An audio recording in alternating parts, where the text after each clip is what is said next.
Raadiyoo Simbirtuu.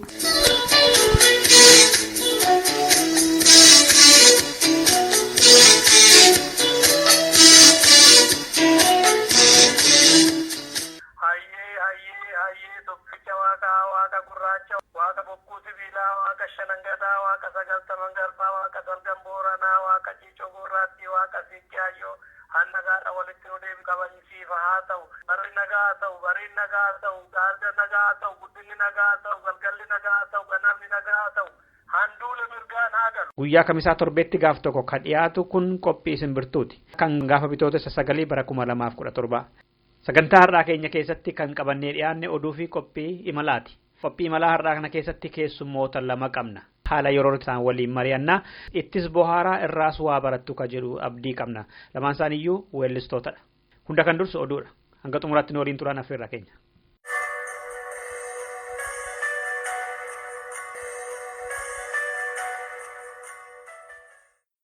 Itoophiyaan mootummaa Eertiraa fi mormitoota kiyya achi keessa qubataniiru jettu irratti tarkaanfii haaraa fudhachuudhaaf qophiirra jiraachuun dhagahame.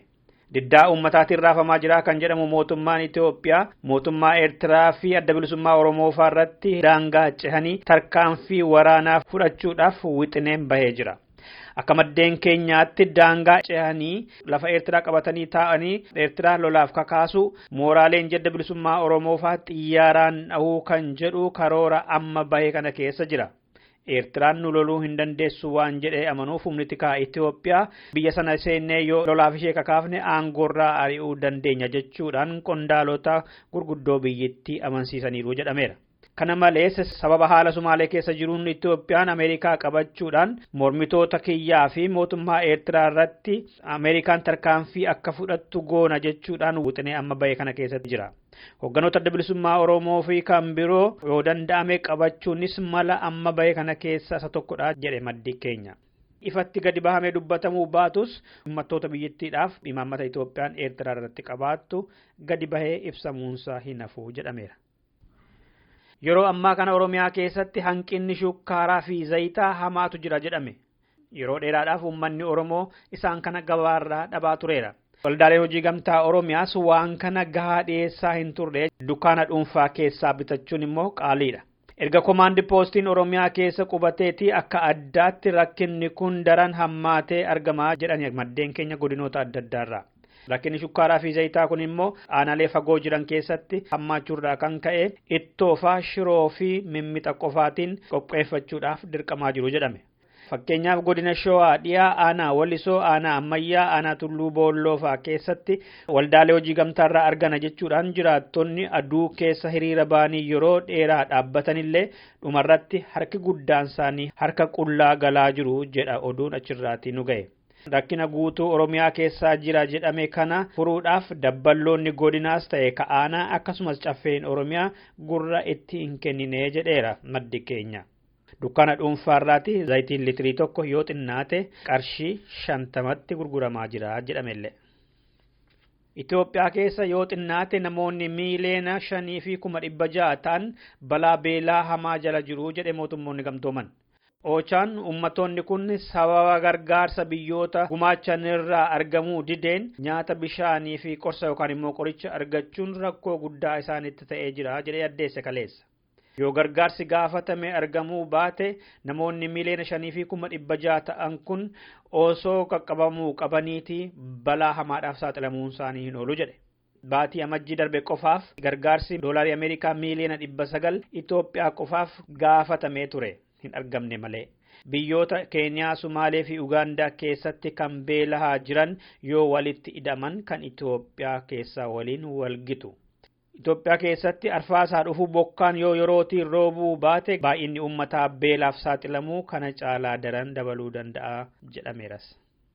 Dhaggeeffattoota keenya sirba qaanu kanaan gara qophii malaatti dabarra.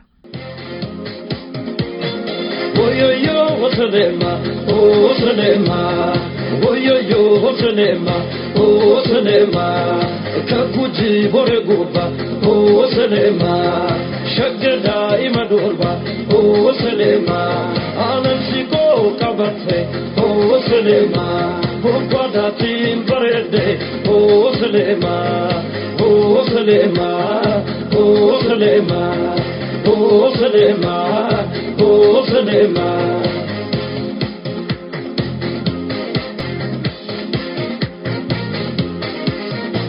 Dusaromo canta edufe guji borana, la listuda uman kerem saya wo wo wo, awo awo awo ah awo.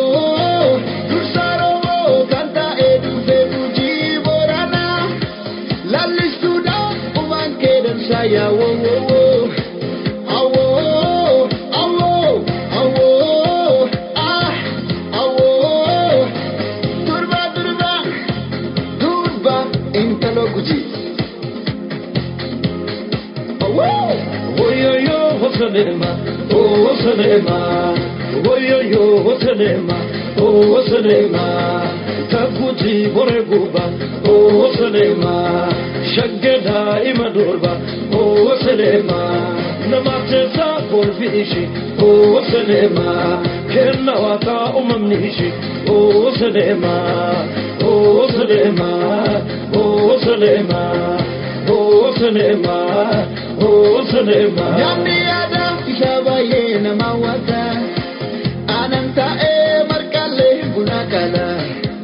Ya endumu talida kabenyishi, biya baredu hawatu misontu.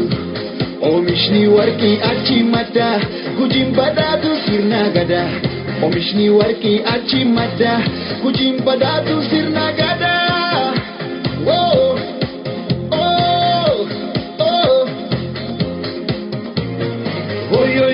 Salema, oh Salema, oyoyo Salema, oh Salema, takuji boreguba, oh Salema, shaggeda imadurba, oh Salema, anansiko kabate, oh Salema, bokwada timbarede, oh Salema, oh Salema, oh Salema, oh Salema, oh Salema.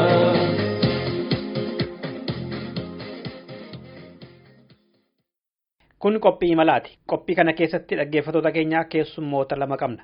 Keessummoota lamaan keessaa tokko miseensa waraana bilisummaa Oromoo gama dhiyaatiin obbo Laggasaa faana kan qawwee qabattee bosona keessa turtedha. Qabsoon madabarumsaatii hanga dirree hidhannootti, magaalaatii hanga biyya alaatti, uummata ijaaruu hanga weelluutiin qabsaa'utti maal akka fakkaatu nutti muuf deemti jechuudha. Keessummeen keenya biraa immoo walaleessaa, weellisaa fi yadaloo nama qopheessudha. Isaan kana lamaantu keessummaa keenyadha har'aa jechuudha. Isaan eenyu akka ta'ani mee sirba isaanii kana dhaggeeffadhaatii itti deebina yookaan irra bartu. Abbaa irreensi jecheen bulfamnu gonkumaa yaadammii koomaadhoo. Abbaa irreensi jecheen bulfamnu gonkumaa. Diree mataa keenyaatu fi murteeffannaa magayyoon bitamna. Osoo qabnu beekama jettuun bitamna. Sittinis kaane boreeda hin deebinu duuba lafa raashee dhuguuga.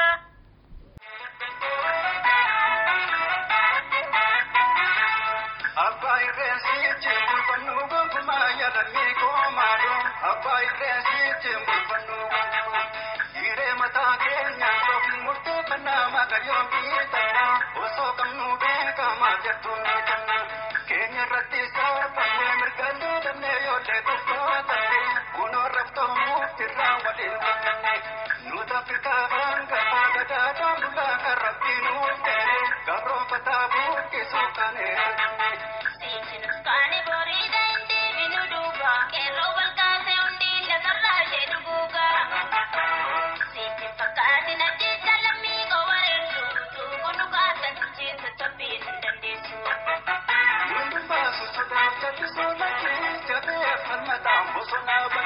Namni gosa sibiilii tamee muluu kan kaafsifamuun kun jijjiirama. Waaboo maana dirree nuti gaariidhaa qabsiisa dhaggeeffataan ga'e.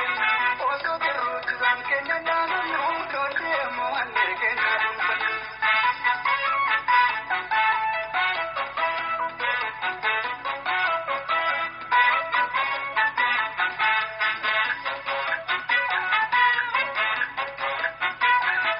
Abbaa irreensi jecheen bulfannu gonkumaa yaadannii koomaadhoo. Abbaa irreensi jecheen bulfannu gonkumaa. karyoon biitana osoo kamnuu beekamaa jettuun bitanna goota sedduudhii kannaa yoo beekata sabni kiyyaa maaloo maaltu rannaan taa'ee diina gurgurata kaadhaa dhufuunuu tattan saamtota irraa dhuga heekaanarra diidan todhaanuu naafisi kuufirra. Siifni kaleessa siniin kallalaa tasan kooriin har'as nu kaatan bakkaan tuqamnee tutuquunii. Kuunoo tuquu dhaleencha guyyaa eegu kakaaftee kuunoo tiqeeroo nabiinde sandaafne taatee. Dhaggeeffattoota keenya sagaleen amma dhageessan kun weellisaa Abbabaa Dhugaasaa fi weellistuu Hawwii Mohaamudii. Baga nagaan gara raadiyoo simbirtuutti dhuftanii Hawwii fi Abbabaa. Ayyee baga nagaan meeddanii galatooma ulfaadha. Ogummaatti booda deebina. Weellistuu Hawwii Mohaammed gooticha Oromoo Laggasaa Wagii ni beektii jedhan yookaan immoo bira turteetti jedhan. Dhugaadha yoo ta'e Hawwii eessattii fi yoomidha beekta goota Oromoo Laggasaa Wagii? Ayyee galatooma eeyyan dhugaadha. Ani bara 97dha akka carraatti hiriira nagaan kaa'ame 8ffaan baradha. Yeroo sanatti kutaa 8ffaa otoon baradhu hiriira baanee turree sababa hiriira baaneetii fi nu hidhanii nu reebanii hidhaaf reebicharra darbanillee akka ministeriin fattanamne na dhorkanii jechuudha. Yeroo na dhorkanitti biyyeen sattaa salphatu mucaa Saamminoo jedhamu ture isaadha kan ijoolleelleen kakaasu. Deebi'ee immoo mucaa Girmaa Guddataa jedhamu ture waraanarraa kan dhufee yeroo tokko mana keenya dhokataa isatu ijoollee qindeessaa isatu waa'ee siyaasaa kanallee nutti himaa isatu waa'ee oromummaa kanallee nu barsiisaa ture. Sanaan booda gaa ministirii akkan hin fattanamne na dhorkanii abbaa koolleen dararanii amma hidhaadhaaf hafa. Yoon torban tokko mana taa'ee torbee tokko na barbaadu isa fuudhee kan harka wayyaaneetti du'uu isheerra ijoollummaa isheetiin jedhee na fuudhee gara Gambeellaa deeme. Gambeellaatti irbuun na seensise Baaroo Maadoo bakka jedhamtutti irbuun na seensise. Waa'ee siyaasaas ni bartaa oromummaa kee bartee jennaan siyaasnitti deema manaan jechuudhaan fuudhee gara gooticha Laggasee Wagiitti na deemsise jechuudha biyyeen itti salphatu. Akkasittiin isa arguu danda'e. Bara kami kun 2005 kan Laggasaa agarte? Bara 2005dha akkuma achi baheenii gara 2006 galuu keessaadha kan isaan na fuudhanii deeman Gambeellarra na tursanii irbuu na barsiisanii kaayyoo naamusaa fi karoora erga na barsiisaniitiin booda gara sana yagguu ni dhufee bosona Gambeellaa naannoo Nuudoo jedhamtu keessa erga inni seeneeti kan isaan na fuudhanii deeman. Waan tokkoon beekuun ture ijoolleen ture atuma na barsiisanii isaan maa wajjiniin ture. Bara 1998 gara dhumaarratti atuun isaanii wajjin jiraadhu. Akka carraa ta'ee Laggasee Wagii rukutamee miila isaa rukutame yeroo jalqaba yeroo inni miila isaa rukutame jedhutti lubbuu isaa baaseera jennee achi bahee dhufee Naqamteen galee nu nama 5 turre mataa keenyallee ijoolleen mataa isaanii addatanii waliin dhufne Naqamteen gallee amma inni Naqamteen galuutti tuma waliin hin ture jechuudha hordofaa dhuman ture jechuudha. Laggasaa galaafachuuf yookaan lubbuudhaan qabachuuf dulli bara hedduu irratti gaggeeffamaa ture ifaadha. Wareegamuusaa ittiin dura ji'a hedduu lolli dhaabbataa karaa Gaambeellaa, karaa Sudaan, asiin karaa Dambidolloo hanga xiyyaaraan gargaaramuutillee godhamaa ture kan jedhamu tokko dubbatama. Dhugaadha lola hamaa ture otoo wareegamiin dura wayitasiin achi turtan Hawwi. Eeyyeen dhugaadha lola hamaatu ture. Yeroo sanatti dursaa ganamarraati kan isaan dhufanii seenan. Warra lafaan lolantu dhufee jalqabaa waraanni wayyaanee jechuudha. Ganamarraa eegalee otoo lolanii egaa waraanni Laggasee ijoollee ciccimoodha. Laggaseenis nama jechaan ittiin isa ibsullee hin qabu. Isanii dadhabsiisanii dhumarratti kara sadiin kan dhufanii seene waraanni. Hayyoon isaanii Laggaseedhuma harkaan qabachuu lootunni lubbuun jiru harkaan qabachuu ture kaayyoon isaanii akkan ilaalutti jechuudha. Garuu harkaan qabachuus hin dandeenye akka carraa ta'ee rukutamulleen harka diinaatti hin galle yeroo sanaaf. Dhufanilleen xiyyaaraan illeen baay'ee dha'anii warri karaa lafaa dadhabanii jennaan dhufanii dhumarragaa xiyyaaraan dha'uu jalqabanii sa'aatii baay'ee fudhatee ture. Ergasilleen Laggasee tasuma harkaan qabachuu hin dandeenye Laggasee yeruma sana atattamaan akkuma miilla isaa dha'ameen bahee magaalaa keessa osoo hin taane baadiyyaa Funyuudoo keessa seene achi baheeti magaalaa Abuboo kan jedhamtu jira achitti darbee achitti miilla isaa kana dhiiga isaa kana irraa miiccamee achirraa ka'eeti kan inni achuma bulee darbee Naqamteen gale jechuudha harka diinaatti bahee akkan jedhu hin beekan goota cimaadha nama beekaadha nama gorsu xiiqinnaa dhalleeti nama harka diinaatiin qabamuurra ofiisaati of ajjeesuu barbaadudha. Nama gorsuus diinatti harka kennachuurra ta'uu wayya yoo bakka itti hin baane ta'e bakka itti diin harkaa hin baane ta'e nama jedhee nama gorsu ture. Sanaan booda harkaa bahee dhufee Naqqamteen galee Naqqamteen galus lolliin dhaabbanne ture. Waraanni hammana hin jedhamne ture kan Gambeelatti biyya adda addaarraa mootummaa wayyaanii fidee galche yeroo sana. Erga Naqqamteen galee booda Laggaseen akkamittiin akka du'ee hin beeku ture. Gara Gambeellaa deemuuf akka inni ka'e garuu nan beekan. Jaalota isaa biratti akkamitti ilaalamaa akka jaawwabootis akkamitti ilaalaa turtan isin hoogganaa keessan ture? Walumaa galatti inni lafa dhugaa jira lafa sobaan jira biyya isaa salphatu. Waraana isaa biratti illee jaallatamaa fi kabajamaadha. Hundumtuu ni dhagaa fi hundumtuu gorsa inni himu gammachuudhaan fudhatu. Jaallatamaadha malee hammeenya tokko hin qabu. Nama honnachiisa. Akka namni duubatti hin deebine akka namni abdiin murannedha kan inni nama godhu. Gaafa lola inni rukutamee madaa'ee aboobofaa keessa bahee Naqamteetti ol dhufe jette kana jaallan keessan simbiraa kan wareegaman jijjiiru kan diinarraa lola yeroo dheeraa godhame sana jette. Ni gaawwatameera. Ijoolleen rukutamtee baatee karaa Dambidollootiin galtes ni jirti. Mucaan gimbii tokko harka isaatti kan inni rukutame obbo namni tokko irratti hin barine kan inni deemee Dambidolloo galee gaafa jaalli tokko rukutamee jedhudha kan ijoolleen sagalee dhageessisuudhaan sagaleen dhagahamee daayirektii isaanirra kan isheen buuste jechuudha. Diina keessaas baay'eetu wareegame. Meeshaa guutuu xinnaara guutuu qabaachuu baatan illee waan Laggasee nan ajaa'ibsiifadha. Baay'ee lolanii jiru. Laggaseenis akka dura taasaatti akka hooggana isaatti baay'ee tokko tattaafis godheera. Egaa wanti godhamu hin jiru guyyaadhuma isaatti jedhee manti yaada. Qabsaan ni kufaa qabsoon itti kufaa kan jedhamu jira. Waggaa dirreera turtan uummanni deeggarsa ni godha gama Gaambeellaa kanaanis uummanni naannoo ollaa Oromiyaa jiran gara mootummaa moo gara keessan godhu? Uummanni inni dhiiga Oromummaa quuqama Oromummaa qabu inuma gargaarsa godha. Inni immoo silaa dhiigni Oromummaatti hin dhaga'amnee fi garaasaa qofaaf jiraatu immoo maal nama gargaara. Keessattuu ani uummata Gambeellaa keessaa Nyuweerii kan jedhaman jiru. Warri Nyuweerii isaanii galateeffadha. Maaliif yoo jette jaalala nuuf qabu akka nama seenaa keenya beekutti kan isaanii haallee nu daddabarsaa turanii isaan ni galateeffadha. Kanarraa kanas uummanni Oromoo amma dandeetti numa si gargaara garuu baay'achuu baatus hunda ammoo miti kan sodaatus ni jira bar. Laggaseen as yaa'ee yeroo jedhanii kan sirraa baqatantu jiru biyyuma keessaallee innumti fira keetillee kan si baqatutti jira yoo nama dha'uu baadhee Laggasee waraana adda bilisummaa as seenee jira Laggaseen as seenee yeroo jedhanii eessatti barte akkamitti beekta lakkiibboo jedhanii kan sirraa baqatantu jiru. Of beeku hundumti isaan namoota lubbuudhaan jiranidha jechuudha kan hin beeku keessa. Dhaggeeffattoota keenya kaasaa jirru amma weellistuu Hawwii Muhammad faana weellisaa Abbabaa Dhugaasaa nu faana jira. Abbabaa ati walaloolee ni barreessita yaadaloolee ni kennitan hin beeka ogummaa keessatti argeera jechuudha. Akkamitti walitti dhuftan isin? Egaa jalqabu wanti kun keessa koo jira. Ani bara 96 kaaseen eegale waa'ee walaloo barreessuu fi yeedaloo hojjechuu kana. 96 kun akka warra Gi'iisiitti. Akka lakkoofsa Abashaatti. Ayyee. 2004 jechuu. Kiraara kana ullee kana afuufaan walaloo barreessaa ullee kana afuufaan yeedalootti baasaa. Walgahii faratti deemeen sirba barumsa irratti deemeen sirba akkanittiin fufee garuu 96 kana keessa gara hamboo kanatti beeksisa bahe dorgommii fedhaadha weellisummaa. Yoo dorgommiin bahu kan anii fi Gomaas Waggaarii intalli wayiis gara baakoo jirtu isaaniitu wal qorree deemuuf kaane gara dorgommii hamboo kana. Jennaan abbaayyeen koo biraana hambise. In deemtu yoo deemte achumaan hafta malee ani mucaan koo marii ta'uu barbaadu waan kana gaaguu sanatti rakkisaa ture beekta. Azumaari. Bara sana keessa gaanis baay'ee kosturaadhee hin hafe.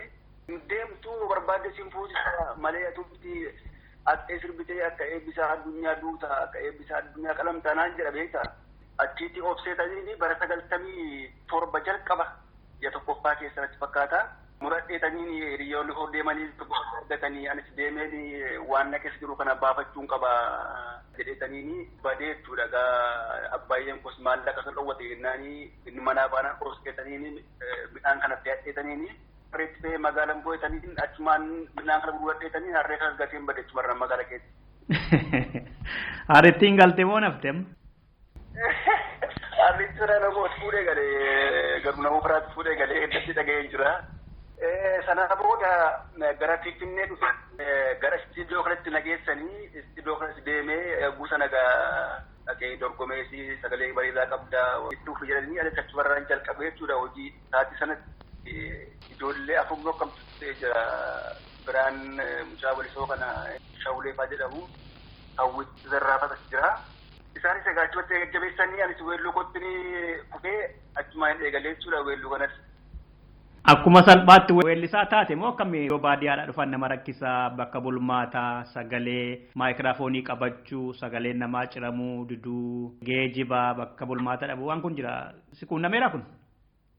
Wanti ajaa'ibu gaa ani biyyattis akkuma vookaalii kana dalagaan ture kiraaraanis ulleettiinis weellisaa mandee bakaa irrasi wantichi akka vookaaliitti laatee beekta. Kanaa booda hiriyyaan koo daawwatti eddaa maastarri koo suni daawwattee qabdiin kaffalame qabdii irraa hafe kana mana keessatti fudhatee badee beekta birrii irraa hafe fudhatee badee.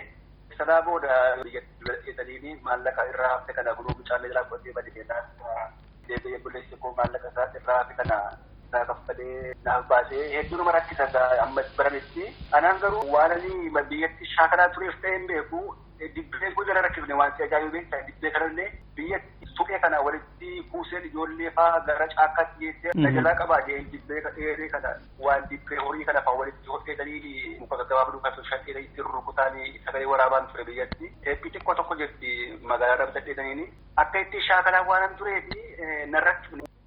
Mana muuziqaa sunis na qabsiisu hedduu yaalee ture. Sanaa booda mana koo deemee itti boqodhee ofattee jiraachaan ture. Innis immoo ani ijoollee kun barbaada. Ijoolleen kun isaa miidhamtuun barbaadu waan ta'eef bahiitti iddoo barbaadde deemee siraayeffadhu yookiin iddoo barbaadde deemee naan jennaan inni gara CMC'tti hin bade sana manni sillereefu jammarama beektaa istooruma kafa jira malee achitti badee otuman deemuuti halkan beeta sa'aatii tokko walakkaa lama ni ta'a otuman deemuuti namichi istoorii sana eegus na argee nama salaaleeti. Eenyu daabbee naan jedhee naani aladhaan jedheeni atoo iyyuudha naa talaqqatu waa hundumaa itti himee buusa nagaa namni gara keenya kana dhufe akka shiftaa kanatti jaalama beektaa. Kana mucaanii eessa biyyi keenyaan iddoo akkasiiti ana jennaani ufee na qoratee waa'ee koo hundumaatti maddee eessa deemta deemma jennaani. Bira barbaacha ofeetanii karaa harkaa badee akkatti jooraan jiraan jedheeni. Egaa si fuudhes maatti galuu danda'u koottistoota kana keessatti isinaan jedhee istoorri sun muka karree naqamee mismaar rukutameera. Ganna ture bokkaan roobaa. Jalqabarraa qottoon fadheen ciisee ture. Dakkeetti bakka irra buusigaa waan uffannaallee isiitti dhumanni koo gara gama waan jedheetu. Halkan yogguun ciisu sana hirriba keessatti diriirfadhe beektaa balan qabu istooriin suni. Hirriba kee diriirfadhee waan ciisu miila kanaa gadiitti bokkaan natti roobe beektaa. Ajaa'iba tokko irraa fedhiisu beekne. Bokkaan natti roobee furguma baabuleeni garogguun dhufuu akkasatti jedhee taasifamni namni isatti kolfee waan nyaattu kanallee shaayii kanaa fi buskuutii kanatti gurgurama naannichatti warra makaarraa gurguran jira. Egaa baay'ee barbaadamaan ture beektaa isaatti kanatti. Gurbaan suni haftaamuu maris jedhama achitti dhufaniitu otoo bakka jiru baranii mucaa sanarraatti gara meeshaa lamaamuu akka fudhatanii shubbutii tokkoo fi kilaashii tokkorraa fudhatanii ala barbaacha dhufanii jechuudha. Sanaa booda garatti deemuudhaan naanii gara hambuu gulalleetti ni bade achi firrisaa firri gurbaa kana mucaa haftaamuu maris jedhamu kana maatiin isaa hambuu gulallee jiru beektaa gara salaalee kana. As keessatti kunoo sababa kee ani shubbutii koosii kilaashii koos nan dhabee waan ta'eef fudhatanii moo hin beekun jedhe siisi qabsiisuu korraa ufii koo dhabu bahuu kuna wayii dhanaa godhe kootu deemee jedhee hambuu gulallee kana nageesse achi nageessee gara ji'a afuriif shanii ta'a achi warra qotu wajjin deemee jalaa boqocaa warra ganama ka'ee sangooftaa baasii tiskaa waa hedduu dalagaa gara ji'a ja'amoo shanii taa'etti dhumarra innis hammee kootti illee ni akka barbaadamaa jirtu ani mucaa rakkataadhaa tura kooti jedhee ta'ini dhigeessi waan ta'e jedhee otoo waan tokko hin beekin guyyaa sana bakka harmee koo ilaalee hin galaan jedhee ni harmee isaatiin hin galtaa malee hin gala harmee koo yaa'e gara Finfinneetti deebi'ee uffatanii manuma fira koo isaa duraan bira qubadhee maatiin koo akka jedhaman hin barbaadu bakka barbaadatu naan jedhee sana achitti deebi'ee hin deeme. Oguun deemu obboleessi koo dhufeetu achitti barbaacha koo dhufeera obboleessi koo bakka maatiin koo du'eera jedhaniitti manii maatiin koo dukkaana dhaabbatee biddeen gaddaa koo itti yaa'ee nyaata jiru beektaa maatiin koo hin beekanii waan kana hundumaa. achitti obboleessi koo na ufee na'ee hundumtuu boo'anii na arganii sanaa booda Mararaan guddina baay'ee barbaachisaa. Dooktar Mararaa. Dooktar Mararaa dhufanii na fuudhanii gara biiroo isaatti na geessanii waan hundumaa dhaqii manigaa akkaataa hundumaa akkamitti waa'ee kanaa keessa seentee waa'ee kanaa dalagdee akkamitti jirta amma inni ani hin beeku tokkositti dhufee maallee keessatti hin jiru bakkanii iddoon qubadhee jiru immoo ofii isaaniiyyuu wajjin qabamna jedhaniitu boo'aa jiru. Naani mataayii kan jedha afurii immoo shaninaa kaffalee dhokadhuu jiraadhu amma haalli kun darbutti naan jedhee agalattoomanii na gargaarti waan hundumaa nama geessanii isaan booda ga'anis oliif gadi hin deddeemne maastara koo lammaffaatti ni fufeessu bakka isaa jedhanii. Maastara koo lammaffaa kana bara isaa jalqabee hojjedhee xumuree bara 2000tti gadhiisee naannoo Garjiin ture gaa naannoo Garjii magaalaa Taayiluu maatii bakki naannoo sanatti kireeffatti galaan ture. Achitti kan qabaan dhufanii makiinaa federaala afuriin dhufanii na qabanii. Akkuma achi na qabanii nafu uummanni achitti yaa'ee inni kaan dhagaatti darbataa inni kaan danqaraa cabsatee waliin fiiganii iyyatitti uume. Ana busaniitu ija na hidhanii na fuudhanii deemanii gara ji'a sadii moo akkasii na qaqaqqatanii bakka itti hidhameellee hin beeku iddootti hidhameellee hin beeku wagguun achi firdi. Ji'a sadii kanaati waan akka istoora wayiitu jira beektaa qorqoorrootiin adda baheetu namoonni kun akkatti asaasii walitti taasaa karaa qorqoorroo sanaa dubichuu qobaatti hidhamee qorrisaa halkan sinteessisu halkan immoo achi baasanii nutumu beektaa halkan achi baasaniitu nu qaqaqqatu qobaattiin achi keessi yoo ati gadi baasee iyyitullee si dirmatu dabariitti sitti furamanii saatii barbaade ofii baasanii tumu qaamni koo guutuun baay'ee miidhamee ture miilli koo bitaa kun amma tokkoon jiru dugda koo kun bobaa koo kun jallisatee bakka isaan elektiriikaanitti na qabanii harka ol mukatti asii ol na hidhanii elektiriikaa bobaa jalatti naqsiisanii natti tumaa turanii. Achi yogguun bahus waan si ajaa'ibu ija kana na hidhani shaashiitiin geessetti nagatu naannoo heera barri gam tokko jirti gamoo Alamaayyoo gamoo sana duubatti geessanii nagatanii halkan keessa saatii tokko walakkaa mudatu mana hiriyaa koo tokkotu naannoo sana jira yaadatti matanii dhaqee tokkottee. Sanaa booda turee otuman hojjedhuuti bara sana keessa mucaa wayitu jira weellisaa wayii otuman oliif gadi baqadhuuti Caalchisaa Barraa jedhama. Garjiirraa baheessanii miillaatiin magganaanyaa ga'e magganaanyaatiin immoo baasii adii tokkotti qabadheetanii deema markaatu. Sanaa booda Caalisaan kun soddaan hirphaa fureensi barbaada kootu waan si gargaaru si gargaarutti siin geessaa naan jedhe weellisaan kun. Hirphaa furee kun hin boo'e beektaa yeroo argu akka uumatti jirta maalirra jirta naan jedhe yogguma sanaa mucaa akkasiitu jira hojii isaa kanan beeka eeyyeen hin beeka hojii isaa kana jedhee usuma hirphaanii maallaqa busanaa erge hirphaanii birrii dhibba shanaa ta'uu dhibba ja'a ta'uu akkanatti fakkaata hirphaa furee jabaadhu si waliin jirra jedhee ani yoggusuma namni wayii dhufee maastara guutuu kana ispoonsara naa godhu guutuun isaa maastarri kun sirba qabsooti. Xumureetaniin mana muuziqaa madda waa'uus geessinee lakki ani maastara kana barbaada oolchuu danda'u ijoollee guddifachuu barbaada kanaan dursitee miidhamnee maal jennee walaloon isaa asirratti malee nuun jedhee mana muuziqaa abbaa gadaa geessinee mana muuziqaa hundumaa geessinaanii bituun barbaadnu irreessi walaloo isaa kana faanfamaa ta'u malee ifa ta'e waan kuni miidhaa geessinaan jedhan isaatti sanatti gara ji'a lamaaf waan ta'e baay'ee taa'etaniin soddaa hirphaa kana buqqee fuudheen geesse bira geesse.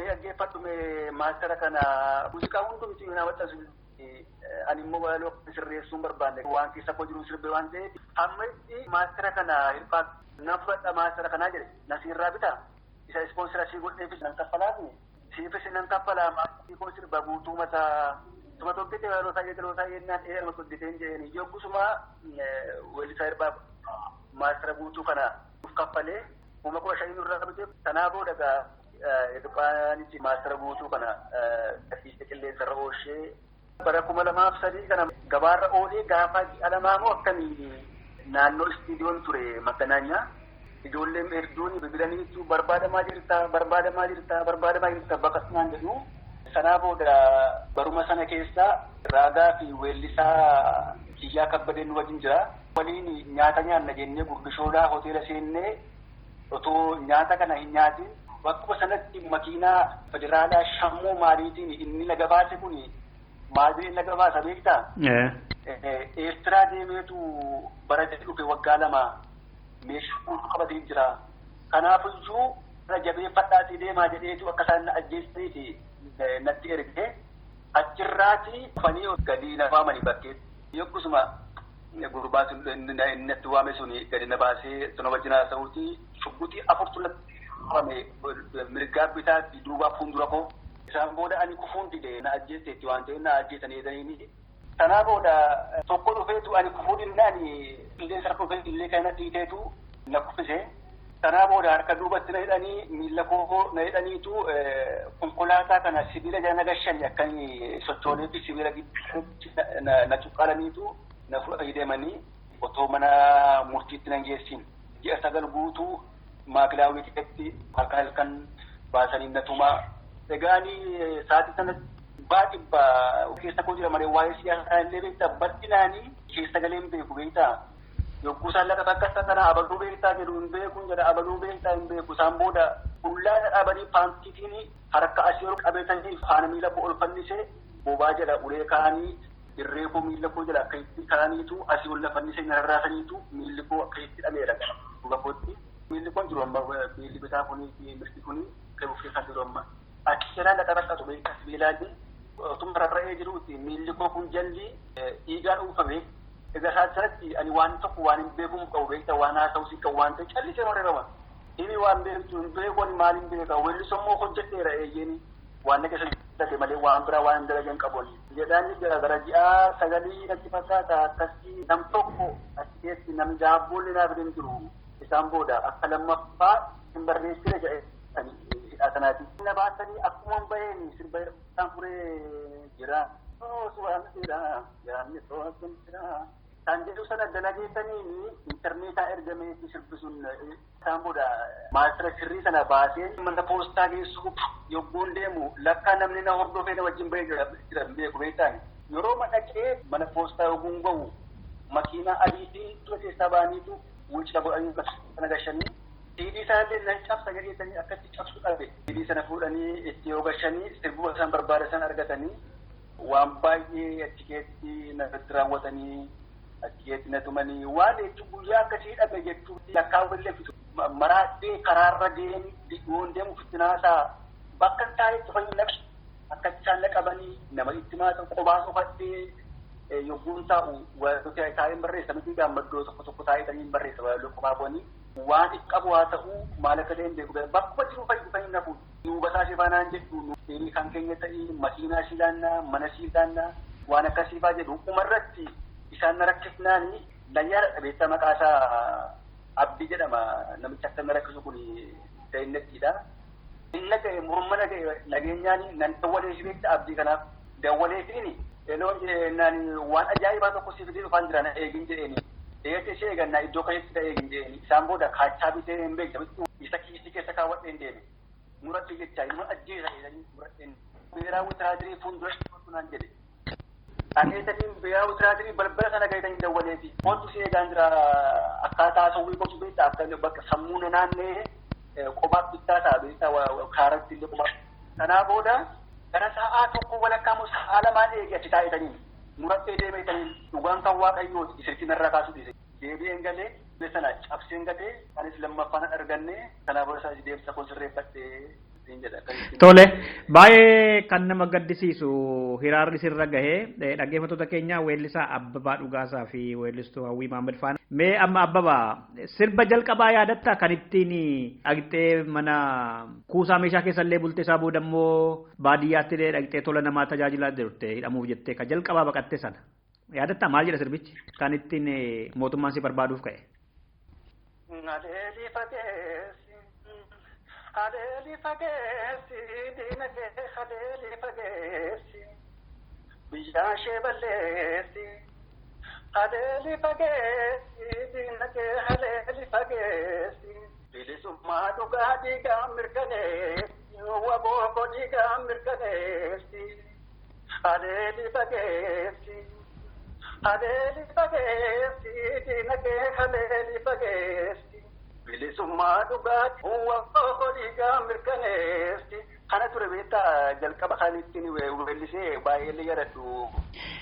Bara sana immoo weellistoonni badaa akkas gadi baasanii dhoosanii weellisan hin argamne ture qabbanaa'ee ture yeroo sana kanaafati ibidda saafaarra buute jechuudha. Sirba jalqabaa kee kana ture. Inni lammaffaa ittiin hidhamtee hiraarte sunoo kan maal jedhan immoo? Lammaffaa suni duubiinuma arabbiimaa kunkuma erganoollee gamtaan kaanee fuulduratti ilaalla hunduma waliin gadii waliin ganuu yaa lammiikoo lalala. Amma gara hawwiitti otoo darbiin dura sirba waloo tokko immoo waliin qabdu dhiyeenya kan baaftan mee isa nuu jedha. Didididii feenuu gabrummaa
Hawwi mee gara keetti hin deebi'a. Egaa ati kutaa 8 barattuu mana barumsaa olii Qadingilirraa dhorkamnaan dirree seentee sagantaa siyaasaa heera dambii adabaa abaa'oo barattee waadaa galtee qawwee baattee laggasaa faana turtu laggasaan wareegame. Isaa booda akkam taate ati akkamittiin gara aartii kanatti dhufte gara muuziqaa kanatti? Isaa booda gaa baay'ee tokko fadhee rakkoo guddaa gahee biyyatti illee deebi'ee maatii koo bira jiraachuudhaaf hin danda'u. Nama hin beeku deebi'ee ani shamarreedha. Ta'us rakkoo kanaaf hin jilgeenfadhuun ture. Kaayyoon qaba. Ija fuulduratti wareegaman qaba. Kaayyoon ittiin ganama barumsa koolleen dhibeessu jira. Kaayyoon sun immoo Oromummaadha. Oromummaan immoo waa hundumaa namaa caalti. Kana waan ta'eef darara hundumaa danda'e dhagaalleen baadhee gara Finfinnee kanan dhufee hojii guyyaa hojjedheelleen jiraadheera. Wanti hin ta'in kana jedheen mugaa waan shamarree irra hin geenyellee narra gaheera. Hangani kadhattuu fakkaadhee illeen karaarra bulu gaheen ture bakka bulmaataa dhabe. Kana yeroo sitti imimmaan koo qabachuu hin danda'u waan baay'ee dabarseetiin jira. Naa gala nan hubadha. Deebi'ee boboo argachuudhaaf gama Booranaatiin illee deemeen ture. Ta'us wanti hundumtuu hin mijanne ture deebi'ees gaa mootummaa wayyaanee nutti cimuudhaaf dhaabbileen siyaasaa keenyas xiqqoosii walirraa fagachuudhaan jireenyi akkuma hin taane ta'ee ture hin beektaa itti jiru hundumaa. Sana booda jiraachuu gaafa dadhabee jedhu as deebi'ee sirbuuf fedhaniin qaba. Garuu sirbatti hin karoorfadhuun ture duraan diraamaadha kan hin barbaadu. Diraamaan hin hojjedha mana barumsaa keessatti illee.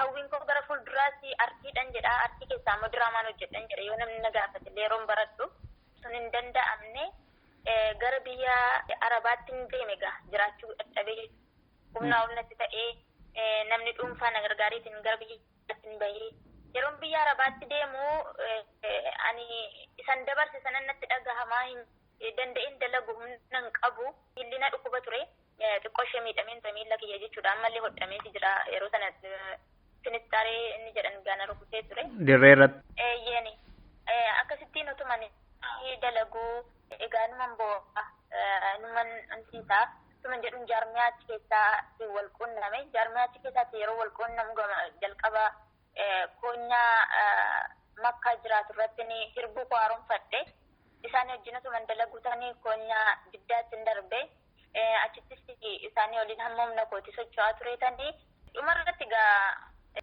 yeroo finqillii xumura gabrummaa kun haalaan ka'e sana keessaa nan murteeffadhe waraana wobootti deebi'uu barbaadeetiin nin gabaase yeroon gabaasutti karaa Eertiraarra na deemsisuuf turanii haal duraan toleen jedhee haalli hin mijanne deebi'eetanii gaafa ijoolleen egaa qeerroon biyya keessaa onnatti akka ittiin ifaaf bilisaan wareegamaa isaan biraa dhiigee obbolaa isaanii dhangaleessun keessattuu isaan onnachiisee daran qabsootti isaan cimsuu gaafa eegalu galee isaanii wajjin qabsaa'uun qaba galee gara waraanaan deema jedheetan akkan biyya keessaan gara waraanaatti deemuu danda'uu fi hayyama galfadheetan bahee jaallanii nama nachi keessaan quunnamuu danda'u caasaa biyya keessaatti illee wal na quunnamsiisanii.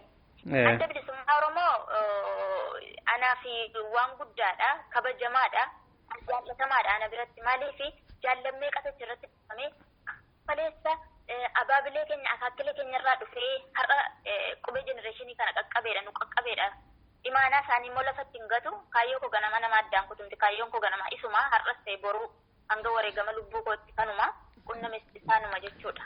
Isaan egaa biyya si erga nama.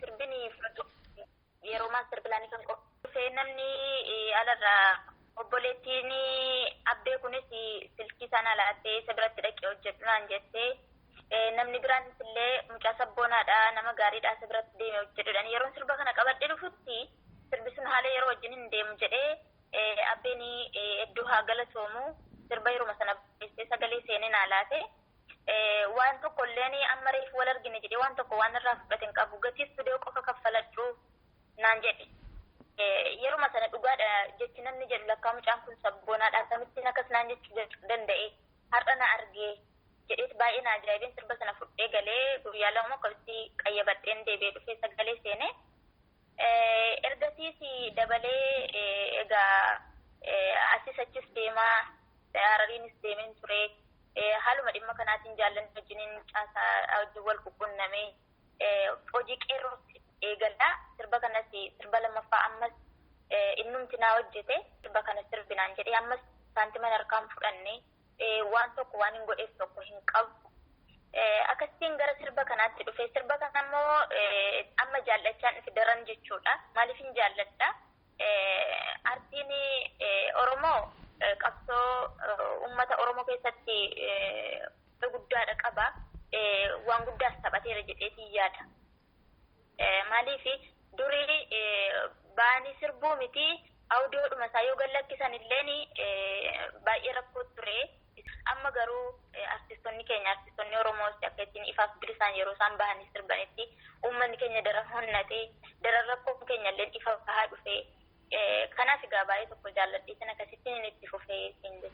Mee sirba kee jalqabaa dhaggeeffattoota keenya dhageessisimee hawwi kan jalqabaa weelliste maalidha?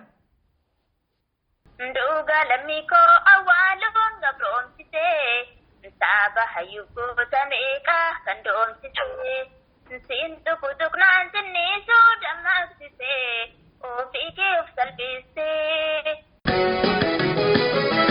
Nduga lamiko awwaluun gabroomsitee saaba hayyuu goota meeqaa kan doomsitee siin tukutuknaan sinniisuu dammaqsitee ofii kee of salphistee.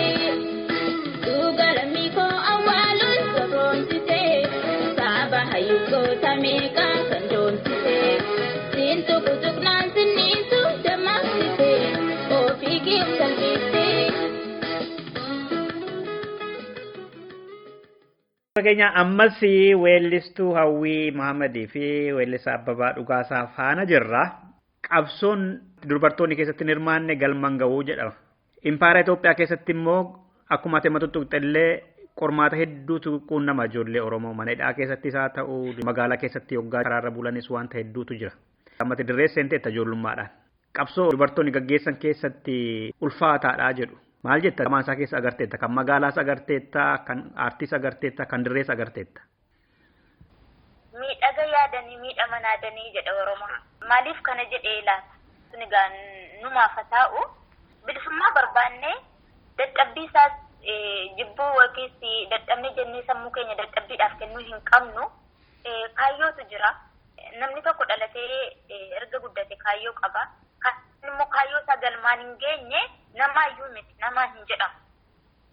Kanaaf lammiin kee yeroo si biraa atuuti ilaaltu dhiigisaa dhangalee atuuti ilaaltu awwaalcha malee haftee lubbuun isaa darbee jedhu maaliif laata maaliif akkas ta'e namni kunii jettee tilmaamuu qabda. Qabsoon immoo Oromummaan dhiira qofaafis miti way shamarra qofaas miti hunduma keenyaaf. Ani kan jechuu barbaadu shamarranis dhiirris ji'a 9 dhalatanii saala qofaadhaan adda bahu beekumsa yoo ta'e Rabbu hunduma keenyaaf kenneera. Waan ittiin gargar ta'an waan hin qabneefi mootummaa abbaa irree kana ofirraa buqqisuudhaaf immoo rakkoo biyya keenya keessa jiru kan hiikuudhaaf rakkoo uummata keenyaa hiikuudhaaf wal cinaa hiikuun barbaachisaadha waan ta'eef akkuma tiyyuu jettee qabsoo shamarran keessa hin jirre immoo faayidaa hin qabu. Bira dhaabbannee warroota dhiiraa bira dhaabbannee yoo waan goonuuf dhabnee jabaadhannee harka rukutuufiin iyyuu waan guddaadha waan ta'eef akkasitti waan hin amanuuf fudhatu uummata tokko natti hin fakkaatu. Kanaafiyyuu ulfaatulleen waa hundumaa akkati gooteedha sammuun kee akka godheedha. Yooti wanti kun in ulfaataa jettee waanuma xinnoo sanatti sitti ulfaata. Yoo garuu waan guddaa ta'e in ulfaatu jette sammuu kee amansiistee waan sun in ulfaatu. Akka kanatti yaada. Dhugaa amma seenaadhuma qabsoo Oromoo keessattuu gama dirree irratti dhiira Oromoo ta'e malee shamarran Oromoo harka kennitu diinaatiin booji'amteettu yoo wareegamti malee kan harka kennanteettu seenaan galmeessee hin beeku. Kanaaf maqaas gaariitu qabu jechuu barbaadeen shamarran Oromoo gootallee. Dhaggeeffattoota keenyaa qophii imalaa har'aa keessatti keessummoota keenya akka turan weellisaa Abbabaa Dhugaasaa fi miseensa WBO duraanii fi weellistuu Hawwii Mahammad turanii. Marii isaan faana eegallee kutaa tokkoffaa isaati har'a kan dhiyaate. Kutaa lammaffaa isaa immoo bakka har'a dhaabnerraa torbee itti fufna jechuudha.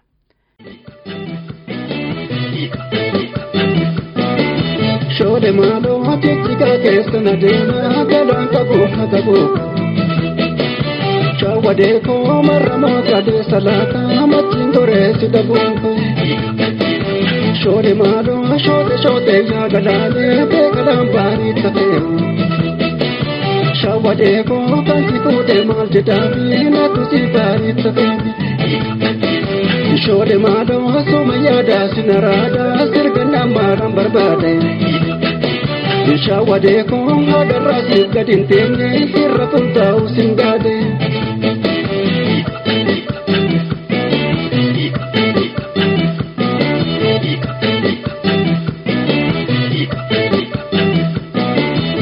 Argatum belabu, inde batu sita dopsa goti, inde labu sita dopsa goti. Akka kuda mamurma, waita de murmati sihidati, waita de murmati sihidati. Limane muti sonsa, pulpa babake kamita dopsa, pulpa babake kamita dopsa. Nyatan damne yadisi, anan yadake tuna kukisi, safu bek tahayu segudise. Bareda adda kabda, untusi arbu sitti fodate, kan kosi berayoom na bokote. Hagayom jirannada, meyomi guyaan nutti dheerate, hundee miira kosi na dhuunfate. Duuman jaallatide hunda keessa meeqa miisi dhabee qofcha beessa bakka yaada madee miilin deemu har'as koosuma beek borus yoomu hidha beek wasilaa galman taatu bogarraansi malee armatti naatu diinagdeen godhe bar waan hundaatu ijji koos jalalaa morma laatu.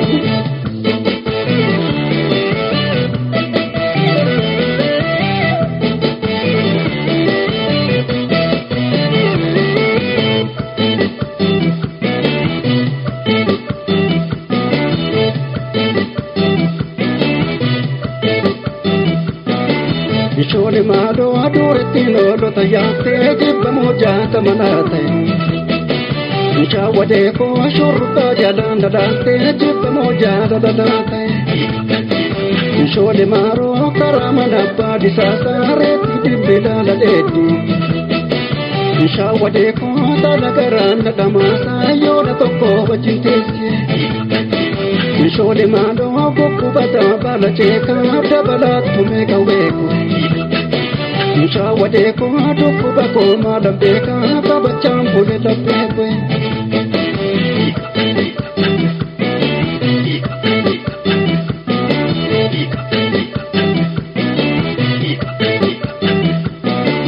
Si argattoon beelawuu hin deebodhu sitta dhobsaa godhi hin beelawuu sitta dhobsaa godhi.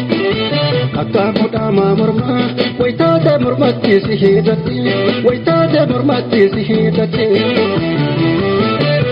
Yeemmanee mudhii sonsaa kolfaaf tapha kee akkamittaan obsaa kolfaaf tapha kee akkamittaan obsaa.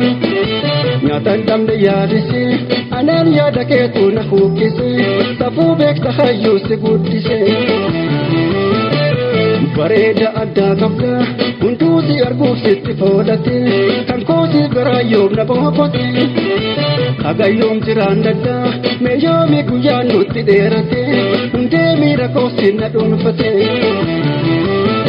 Tuuman jaallatee hunda keessa miidhamee dhabee of jabeessa bakka yaada madee miilli deemu har'as koosuma beek borus yoonu hidhabees wasilaa galman taatu ogarraan si malee harmatti naatu diinabdeen godhe bar waan hundaatu ijji koos jalalaa morma laatu.